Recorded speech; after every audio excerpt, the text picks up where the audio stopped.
ሁዋዌ የክልል ዋና ከተሞችን የቴሌኮም ኔትወርክ በአዲስ የመቀየር ስራ ጨርሻለሁ ብሏል።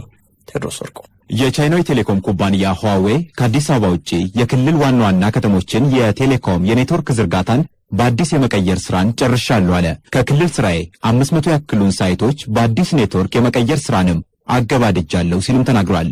ይህንን የነገሩን ሚስተር ዚያንግ ጂያንጁን የሁዋዌ ኢትዮጵያ ፕሮጀክት ኃላፊ ናቸው።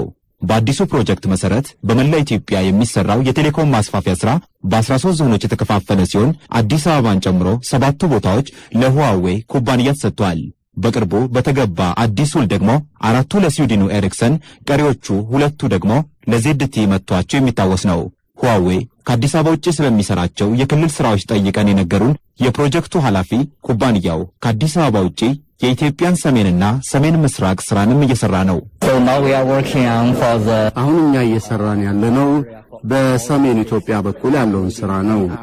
በሰሜን በኩል መቀሌ አካባቢን፣ በሰሜን ምዕራብ በኩል ባህር ዳር፣ ጎንደር እንዲሁም በምስራቅ በኩል ድሬዳዋና ጅጅጋ ከተሞች ላይ ያለውን ስራ አገባደናል። ከዚህ በተጨማሪም እስካሁን 500 ሳይቶች ላይ ስራችንን ጨርሰናል። ሚስተር ዚያንግ ጂያንጁን ጨምረውም እስከዚህ ዓመት መጨረሻ በፕሮጀክታችን መሰረት 900 ሳይቶችን በአዲስ ኔትወርክ ተክተን እንጨርሳለን ብሏል። ከዚህ በተጨማሪም በሚቀረው የ6 ወር የፕሮጀክት ጊዜ እስካሁን የኔትወርክ ሽፋን የሌላቸው አካባቢዎች ላይ አዲስ ግንባታን መስራት፣ የፋይበር ዝርጋታ ስራንም እንደሚሰሩ ኃላፊው ተናግረዋል።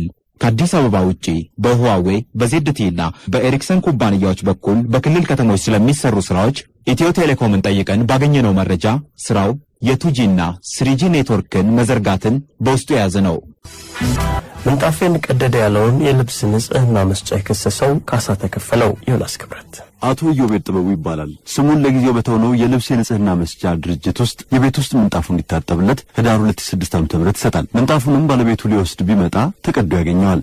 የተቀደደ ምንጣፍ አልሰጧችሁም፣ ይህንንም አልወስድም ይላል። የልብስ ንጽህና ይህ ነው ይለዋል። ግለሰቡም የንግድ ውድድርና ሸማቾች ጥበቃ ባለስልጣን ዘንድ ሄዶ አቤት ይላል። የባለስልጣኑ የዳኝነት ችሎቱም ከሳሽና ተከሳሽን ጠርቶ ቃላቸውን ይሰማል። ተከሳሽ የልብስ ንጽህና ሰጪ ድርጅቱ ምንጣፉን አለመቅደዱን ቢናገርም ፍርድ ቤቱ ምንጣፉን ስትቀበል ለግለሰቡ በሰጠው ደረሰኝ ላይ ሁኔታውን ስላልገለጽክ ጥፋተኛ ነህ ይለዋል። ለሸማቾች በነጻ ጉዳያቸውን የሚያይላቸው የንግድ ውድድርና ሸማቾች ጥበቃ ባለስልጣን የሸማቾች ዳኝነት ችሎት ትናንት ታህሳስ 13 ቀን 2007 ዓ.ም በዋለው ችሎቱ የልብስ ንጽህና ሰጪ ድርጅቱ የምንጣፉን አማካኝ ዋጋና የ4 ዓመት የእርጅና ቅናሽ 3135 ብር ከ50 ሳንቲም ለአቶ ኢዮቤድ ጥበቡ እንዲከፍል መወሰኑን የባለስልጣኑ የህዝብ ግንኙነት ባለሙያ አቶ ስንታየው ግርማ ለሸገር ነግረዋል።